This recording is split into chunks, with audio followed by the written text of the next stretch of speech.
출애굽기 4장을 보시겠습니다.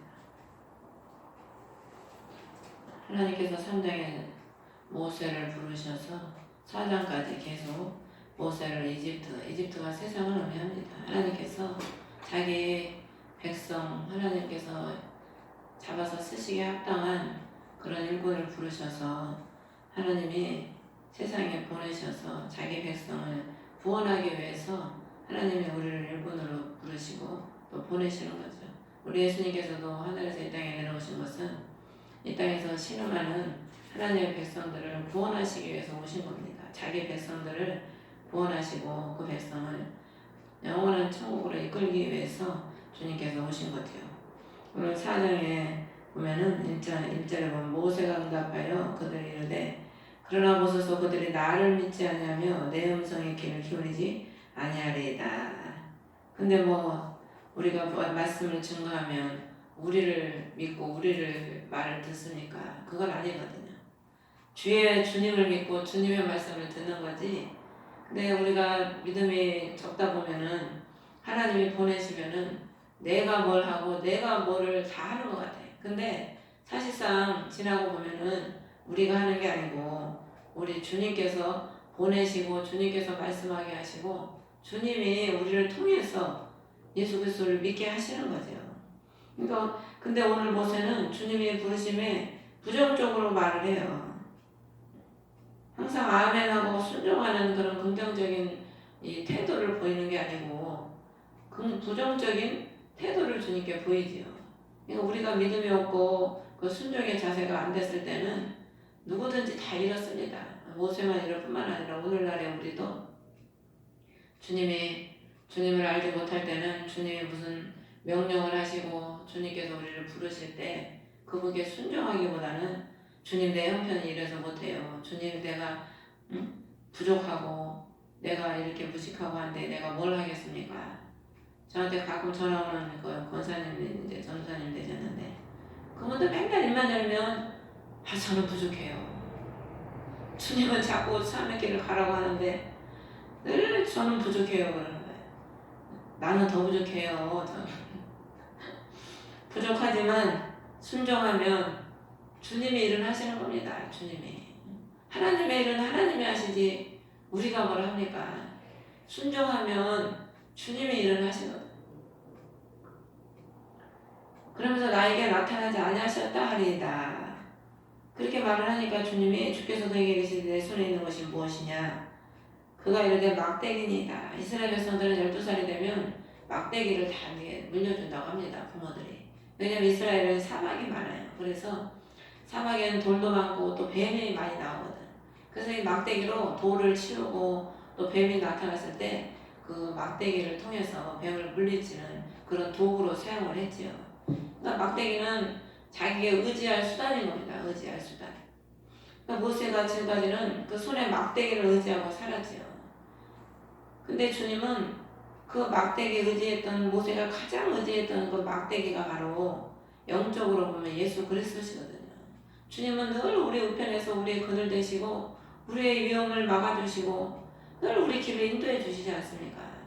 그러니까 모세가 그렇게 의지했던 그 막대기보다 주님이 못하다는 것 어떻게 보면 주님이 내가 잡고 있는 막대기보다 못한 거죠. 우리가 주님을 제대로 믿지 못하면 우리가 주님보다 돈을 더 의지하고 더 보이는 걸 의지하고 주님보다 그게 나에게 더 소중한 겁니다. 그렇게 되죠. 모세가 그렇게 의지했던 막대기를 주님께서는 3절을 보면은 땅에 던져라. 그것을 땅에 던지면 그것이 뱀이 되므로 모세와 백성 앞에서 피하니라. 하나님이 손에 잡혀서 우리가 잡히면 하나님께 쓰임받는 도구가 되지만은요, 이 지팡이를 땅에 던지니까 뱀이 되듯이 하나님의 손에서 하나님이 버림받은 바 되고 땅은 그냥 육신의 심령을 의미하는 겁니다. 하나님의 손에서 던져지고 버림바가 되면은 그냥 뱀이 원래 우리의 본 모습이거든. 뱀의 유혹을 받아서 뱀의 자손이 되지 않습니까?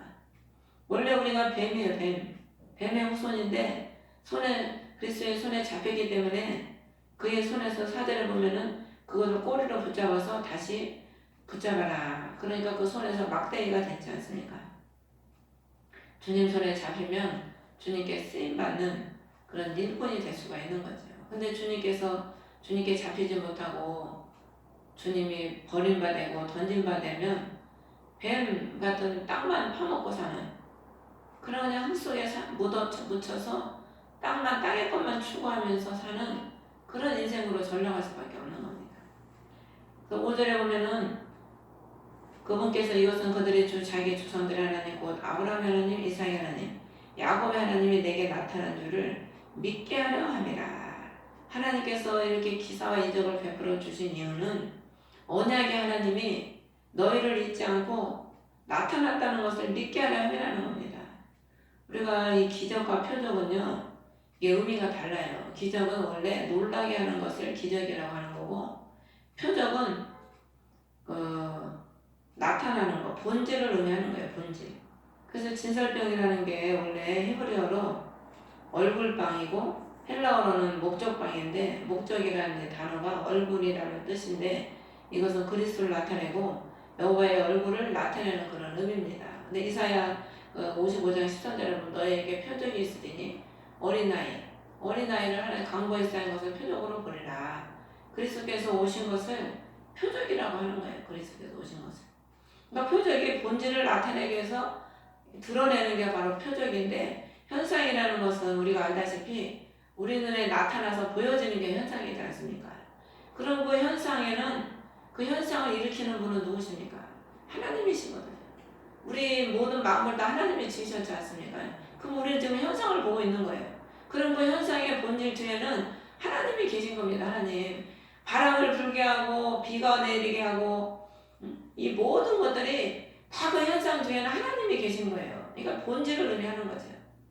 기적은 사람을 막 보면서 놀라게 하는데 그게 본질이 될 수가 없다는 겁니다. 그래서 우리가 신유나 많은 은사들은 이 기적은 기적이죠. 기적. 근데 그것은 우리를 하나님이 살아계신 것을 믿게 하고 표적으로 나타내 줄 수는 있지만 그게 본질이 될 수는 없거든요. 본질은 말씀밖에 없습니다. 말씀이신 그리스도가 바로 우리의 본질이시죠. 그 하나님께서 언약의 하나님이 구원하시겠다고 하시는 그 언약의 하나님께서 본질이 되시고 그 본질은 언약인 말씀을 이루기 위해서 주님께서는 모세에게 나타나시는 것이죠. 오늘날에도 우리에게 하나님께서는 그 언약하신 것을 이루기 위해서 우리에게 나타나시고 우리에게 많은 기사와 표적을 보여주시는 겁니다. 그 언약을 내가 너 반드시 기억하고 이루겠다는 그 약속이지요. 하나님께서 보여주시고 들려주시고 하는 것들이. 그래서 우리가 신앙이 좀 후퇴되고 낙심하고 절망할 때 주님 많이 보여주시잖아요. 그게 뭘 의미냐면은 내가 너를 구원하겠다고 하는 그 언약, 너에게 약속한 그 언약을 이루어주겠다고 하는 표적을 보여주는 겁니다. 그래서 하나님이 우리에게 뭘 이루시려면 먼저 보여주시잖아요. 보여주시는 게 많고 들려주시는 게 많거든. 반드시 그걸 이루시겠다고 하시는 그게 약속이지요.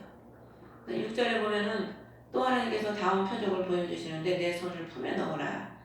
그 품에 넣었다 빼니까 보라 손에 눈같이 나병이 생기니라.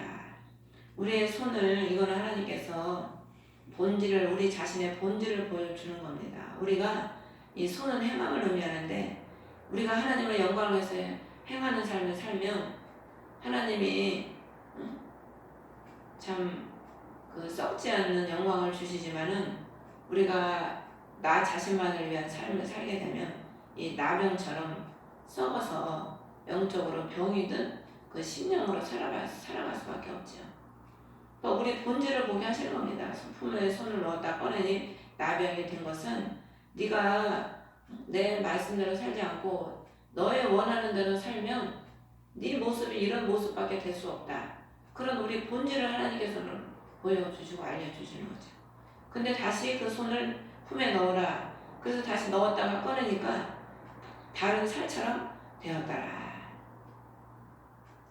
그 전에 그 문둥의 살이 아닌 다른 살처럼 되는 겁니다. 다른 살이라는 것은 예수 그리스도를 통해서 우리가 거듭나서 새롭게 된 심령, 그 심령을 의미하는 겁니다. 우리가 주님 안에서 주님의 품에 우리가 안겨서 그의 말씀에 순종하는 삶을 살면 다른 살, 예수 그리스도의 그 은혜의 살이 우리 안에 하나님께서 은혜의 살로 채워주셔서 그 은혜로 사는 삶이 되는 거죠. 그래서 에스겔 그 37장인가 41장에 보면은 그 마른 37장에 마른 뼈들이 대언을 통해서 일어나서 힘줄이 생기고 마지막에 근육이 생기고 마지막에 뭐가 생겨? 살로 싹 덮이잖아요. 새로운 살로 싹 덮어주는 거예요, 주님이. 그러니까 우리도 하나님의 말씀으로 거듭이 나면요, 우리의 심령이, 우리의 삶이, 우리의 모습이 그리스도의 그 은혜의 살로 새롭게 싹 덮여져요. 그래서 변화되는 삶을 살아가는 거죠. 그래서 8절에 너를 믿지 아니하며 그 처음 표적의 소리를 귀를 기울이지 아니할지라도 낮은 표적의 소리는 믿으리라. 이게 표적이 두 개가 나오는데 처음 표적은 뱀의 표적을 말하는 거고 두 번째 표적은 이 문둥이 손인 문둥이 표적을 말하는 건데 여기서는 그런 의미보다는 8절은 무슨 의미냐면은 우리 예수 그리스도께서 이 땅에 처음 오신 것, 그 강보에 쌓인 것을 표적이라고 했잖아요. 어린아이가 강보에 쌓인 게 너희들에게 표적이 된다고 그러거든. 예수께서 사람으로 오셔서 표적으로 오신 겁니다. 구원의 표적. 근데 그 소리에 귀를 기울이지 아니할지라도 그랬죠. 근데 예수 그리스도 인간의 몸으로 오셨을 때 사람들이 그 소리에 귀를 기울였습니까? 기울이지 않았어요. 하나님의 아들로 받아들이지 않았다니까 이스라엘 백성들이. 그렇기 때문에 예수님을 십자가에 못 박아 죽인 거예요. 그런데 여기 보면 아니할지라도 낮은 표적의 소리는 믿으리라. 이게 뭘 의미하냐면 낮은 표적은 뭐냐면 예수 그리스도께서 죽으시고 부활하셨죠. 그게 두 번째 표적인 거예요. 예수님께서 그 사두개인과 바리새인들이 네가 진짜 하나님의 아들이면 우리에게 표적을 보여달라 그러잖아. 근데 예수님 그때 뭐라고 그래요? 요나의 표적밖에는 너희들에게 보여줄 표적이 없다. 요나의 표적이 뭡니까? 요나가 물고기 속에서 뱃속에서 3일 동안 있다가 나온 게 요나의 표적이거든요. 그게 예수 그리스도께서 죽으시고 무덤에 3일 동안 계시다가 부활하신 것을 의미하는 거예요. 그러니까 오늘 이 두 표적을 말하는 건데 처음 표적은 그리스도께서 인간의 몸으로 오셔서 그 말씀을 증거했지만 그 사람들이 그 소리에 귀를 기울이지 아니했지만 낮은 표적의 소리는 믿으리라 하겠죠. 예수 그리스도께서 부활하셔서 그 부활의 소식을 들은 사람들이 다 믿고 변화가 되지 않습니까? 그러니까 우리도요, 인간의 몸으로 우리가 인간의 그 육신의 자아, 옛사람의 몸으로 복음을 전하면 그게 잘 전달이 잘 안 돼.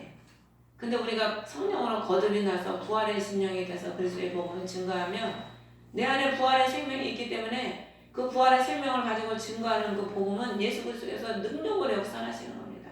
그 복음이 그 심령을 뒤집게 만들고 변화시키게 만들고 뛰게 만들죠. 뛰게 생동감 있게.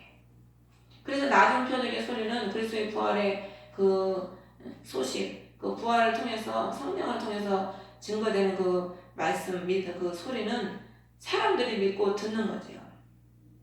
근데 구절을 보면 만일 이 두 표적을 믿지 아니하면 내 목소리에 귀를 기울이지 아니하거든 너는 강물을 취하여 마른 땅에 부으라. 내가 강에서 취하는 물이 마른 땅에서 피가 되리라.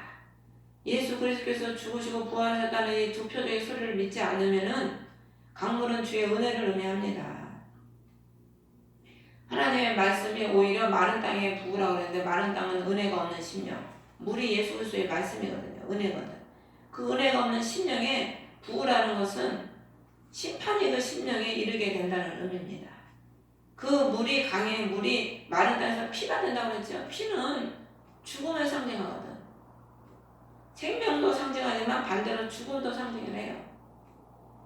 그러니까 우리가 그리스도께서 죽으시고 살아나셨다는 그 복음을 믿지 않으면은 그 믿지 않은 마른 땅 마른 심령은 그 심판의 피 그것을 받게 된다는 겁니다. 예수 그리스도께서 부활하셔서 다시 오신다는 걸 그 증거를 믿지 않는 심령들은 다 이미 심판을 도끼가 나무불에 놓였다고 하거든. 이미 심판을 받은 겁니다. 그런 자들에게는 예수 그리스도의 그 자신을 위해서 흘리신 피가 도리어 그들에게는 심판의 피로 그들에게 다가오게 되죠. 근데 10절에 보면 모세는 이런 말을 듣고도 뭐라고 하냐면 주의 종에게 말씀하신 이후에도 돌아오니 나는 말이 느리고 혀가 둔하나이다. 모세는 하나님이 당장에 자기의 부족한 부분들을 당장에 그냥 바꿔주시길 바란 거죠. 왜? 하나님이 기적의 하나님인데 뭐 못하실 게 뭐 있어. 그러니까 여기에도 말씀하신 이후에도 내 입이 둔하다는 거야.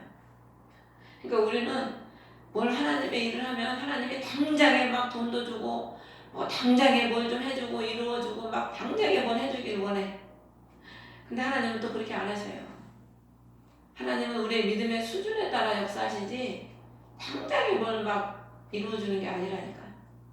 주님을 의지하고 기도하게 하시고 그 기도하면서 의지함으로써 하나님이 일하시는 것을 우리를 통해서 체험하게 하는 거지, 우리를 막 당장에 막 바꿔가지고 우리를 바꿔 살 것 같으면 주님 무슨 필요 있어요? 응? 내가 잘나게 다 바꿔놓으면 그냥 내가 다 하면 되지. 그러니까 주님을 안 바꿔놔. 다 부족한 대로 가난한 대로 병든 채로 내가 일하지 네가 하냐? 그거를 우리를 통해 알게 하시기 위해서 안 박아주시는 거예요. 이렇게 말을 하니까 주님이 11절에 누가 사람의 입을 만들었느냐? 응? 누가 말 못하는 자나 귀먹은 자, 보는 자, 눈먼 자를 만들었느냐? 나 주가 아니냐? 응? 주님이 입을 만드셨다는 거예요. 그러니까 만드신 분이 입을 만들었는데 입을 만드신 분이 응? 말하라고 만들었겠지. 입을 뭐 폼으로 만들어 놓으셨겠어? 내가 너 입을 만들어 줬으니까 말도 하게 해주겠다는 거죠. 또 말 못하는 자는 귀먹은 자는 보는 자, 눈먼 자. 그러니까 말 못하는 자도 하나님이 다 못하게 할 만하니까 말을 못하게 했다는 거예요. 귀먹은 자도 하나님이 다 귀먹게 한 이유가 있다는 거죠. 귀먹은 자를 통해서 하신 일이 있기 때문에 귀먹은 자를 만든 거고, 말을 못하는 자를 만든 거는 말을 못하는 자를 통해서 할 일이 있기 때문에 말을 못하는 자를 만들었다는 거예요. 눈먼 자, 보지 못하는 자를 통해서 또 하나님은 보지 못하는 소경 바디메오가 있었으니까 복음서에 눈뜬 역사가 있지. 다 눈 뜨고 있으면 눈뜬 역사가 있겠습니까? 예수님의 기사와 이적을 통해서 눈뜬 자가 나타나겠습니까? 그러니까 눈먼 자도 주님 필요하니까 만들어 놓으셨다는 거예요. 눈먼 자를 통해서 하나님은 보게 하시고, 벙어리를 통해서 하나님은 말씀하게 하시고, 그게 하나님의 역사인 거예요, 그게. 그래서 아브라함과 사라에게도 자식을 낳을 수 있을 때는 자식을 안 줘. 경수가 다 끊어지고 다 늙어가지고 주님 못합니다. 아니 이제 경수가 끊어지고 늙었는데 무슨 애를 낳았습니까? 그때 하나님은 애를 주시는 거예요. 그때 자신의 능력을 나타내시려고. 우리 인간이 얼마나 교만한지 몰라요. 자기가 뭐가 조금만 잘나면 다 자기가 했다고 그래요. 인간이 조금만 저기 하면은 다 자기가 했다고 그러고, 조금만 저기 하면 자기 의를 드러내려고 그러고, 하나님보다 앞서려고 그러고. 그냥 하나님은 철저하게 그냥 바싹 가루로 만들어 놓은 다음에 주님은 일을 하시는 거죠. 그러면서 주님은 그런즉 이제 가라는 거예요. 가라. 주님은 딱 한 가지 지금 명령하는 게 그냥 가라는 거예요. 우리에게도 하나님은 그냥 내 말에 순종해서 따라와라. 그거 하나 우리에게 명령을 하는 건데 우리는 그걸 못하는 거예요. 그걸. 그러면서 내가 내 입과 함께해서 내 할 말을 가르치리라.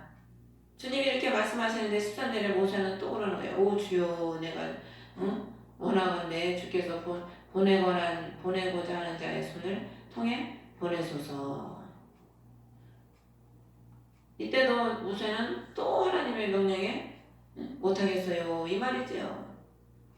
그러니까 주님이 14절에 분노가 그냥 모세를 향해서 타오르는 거야. 우리도 자식이 말을 자꾸 안 들어봐요. 막 열이 받잖아요. 말만 하니까 시키는 건데 말을 안 들어. 열이 받는 거지.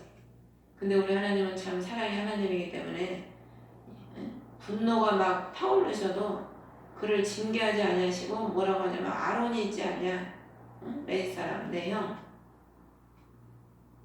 이게 영적으로는 뭘 의미하냐면은 우리의 형 아론, 레위 사람 형 아론은 예수 그리스도를 의미하는 겁니다. 예수님이 우리의 맏아들이시잖아요. 하나님의 구원의 맏아들이시거든. 근데 우리는 그의 형제인데 예수님께서 누가 내 부모면 형제냐, 여기 있는 너희들이 내 형제라고 그랬잖아요. 예수님이 구원의 첫 아들입니다. 대제사장이시지요. 그 형이 우리를 위해서 말하게 해주신다는 거예요. 그러니까 분노가 타오르지만은 예수 그리스도께서 우리의 중보자가 되시고 우리를 대신 말씀해 주시고 그분이 있기 때문에 주님의 분노가 우리에게 당하지 않는 거죠. 그러면서 그 말 잘하는 줄을 내가 아노라. 그가 너를 만나러 나오리니 그가 너를 볼 때 마음속으로 기뻐하리라. 주님께서 연약한 우리를 만나러 오신 겁니다. 오셔서 연약하고 부족하고 나약한 우리들을 위해서 대신 일해 주시고 대신 말씀해 주시고 주님이 역사하시기 위해서 우리에게 오시는 거죠. 주님이 우리를 기뻐하시는 겁니다. 그를 의지하는 자 약하니까 주님을 의지하지요. 병들고 약하고 가난하기 때문에 주님을 의지하지. 그래서 주님은 의인을 부르는 것이 아니요 죄인을 부르러 왔다. 병든 자에게 의원이 쓸데있고 건강한 자에게는 의원이 쓸데없다는 거예요. 그래서 주님은 약하고 병든 자가 자기를 의지하는 걸 주님은 더 기뻐하시는 거예요. 자기가 강하고 잘났다고 주님 의지하지 않는 것보다 약하고 병들어서 주님을 더 의지하는 그 사람을 주님은 더 기뻐하시는 거죠. 그러면서 15절에 내가 그에게 말하고 그의 말들을 줄지라. 내가 내 입과 그의 입과 함께하여 너희가 행한 일을 너희에게 가르치리라. 우리 주님은 그리스도께서 우리와 함께 하심으로 인하여 우리 안에서 말씀하게 하시고 또 우리가 행한 일을 우리 주님께서 성령께서 그의 영이 되시는 성령께서 우리를 가르치셔서 우리를 인도하시는 겁니다. 이게 삼위 하나님이 결과적으로는 우리와 함께 하신다는 걸 지금 약속하시는 거죠. 그런데 16절에 그가 백성을 향해 내 대변인이 된다. 그리스도께서 우리에게 대변인이 돼 주시는 겁니다. 그래서 우리는 참 그가 참으로 내게 입을 대신할 것이요 너는 그에게 하나님을 대신하리라. 참 하나님이 그리스도께서 우리 안에 계셔서 우리의 대변인이 돼 주심으로 인해서 우리가 하나님 많은 백성들에게 하나님처럼 그 사람들이 우리를 하나님의 대변인으로 보는 겁니다. 얼마나 영광스러운 일입니까? 주님께서 우리 안에서 함께 하심으로 인해서 내 대변인이 돼 주심으로 인해서 많은 세상 사람들에게 우리가 하나님처럼 그들에게 느껴지게 하나님 만들어 주시는 거죠. 그래서 모세가 40년 동안 그 백성들은 모세를 하나님 대하듯이 대했어요. 나중에 모세의 얼굴에서 막 빛이 날 때 그를 막 하나님처럼 두려워했잖아요. 하나님이 그렇게 만들어 주는 겁니다. 순종을 하면 그 사람을 하나님을 양들이 대하듯이. 오늘날에도 성도들이 목사님들을 어떻게 대합니까? 하나님 대하듯이 대하고 섬기잖아요. 하나님이 그렇게 높여주시고 순종하는 자에게 그렇게 만들어 주시는 거죠. 그러면서 너는 이 막대기를 내 손에 잡고 그것으로 표적들을 행할지니라. 주의 말씀을 통해서 그리스도의 그 표적을 나타내는 거죠. 그래서 결국에 모세가 이 말을 듣고 이제 18절에 보면은 자기 장인에게 이집트로 내가 돌아가서 형제들이 살아있는가 보게 하소서. 평안히 가라. 주의 말씀대로 순종하면 하나님께서 환경과 형편도 다 하나님의 역사를 하시죠. 19절에 보면은 주께서 또 가라. 이집트로 돌아가라. 내 생명을 찾던 모든 사람들이 죽었느니라. 이제 막상 왜 이 말씀을 하시겠습니까? 모세가 막상 돌아가려고 하다 보니까 전에 살인자였잖아. 살인자였기 때문에 그 자기를 죽이려고 했던 그 사람들을 피해서 도망자로서 나왔거든요. 돌아가려고 막상 하다 보니까 그때 일이 생각이 나는 거죠. 근데 하나님은 그때 모든 사람들이 죽었다는 거예요. 염려하지 말고 돌아가라. 그 말씀을 재차 지금 말씀해 주시는 거죠. 그래서 모세가 아내와 아들들을 데리고 하나님의 막대기를 자기 손에 잡았더라. 전에는 자기가 그 막대기가 자기를 보호하고 자기가 의지했던 막대기. 근데 이 막대기가 이제 하나님의 말씀에 순종하니까 이제는 하나님의 막대기로 변하는 거예요. 이제는 자신이 하나님의 막대기가 돼서 주님의 뜻을 순종하기 위해서 지금 가는 거죠. 21절에 보면 내가 내 손에 두는 그 모든 이적들을 파라오 앞에서 행하라. 그러나 내가 그의 마음을 강팍하게 할 터인즉 그가 백성에게 가게 하지 아니하리니. 하나님이 파라오의 마음을 강팍하게 하셨다는 거예요. 그러니까 하나님이 로마서에 보면은 강팍하게 할 자를 강팍하게 하고 은혜 베풀 자에 은혜를 베푼다고 하나님이 다 그들의 모든 마음도 하나님이 다 주관을 하시는 겁니다. 우리 가까이에서는 가족, 무슨 우리 주위의 모든 사람들의 마음을 주님이 다 안 믿는 사람들까지도 주님이 다 그들의 마음을 주관하고 계신 거죠. 그럼 왜 강팍하게 했겠습니까? 하나님은 이스라엘 백성을 위해서 강팍하게 하신 겁니다. 만약에 이스라엘을 강팍하게 하지 않았다면 하나님이 이스라엘 이 애굽의 10가지 재앙을 내릴 필요가 없어요. 강팍하게 하지 않았다면. 그를 강팍하게 만들었기 때문에 하나님은 10가지 재앙을 통해서 하나님의 그 크신 역사를 이스라엘 백성들에게 또한 세상 애굽 백성들에게 나타내 보여주신 겁니다.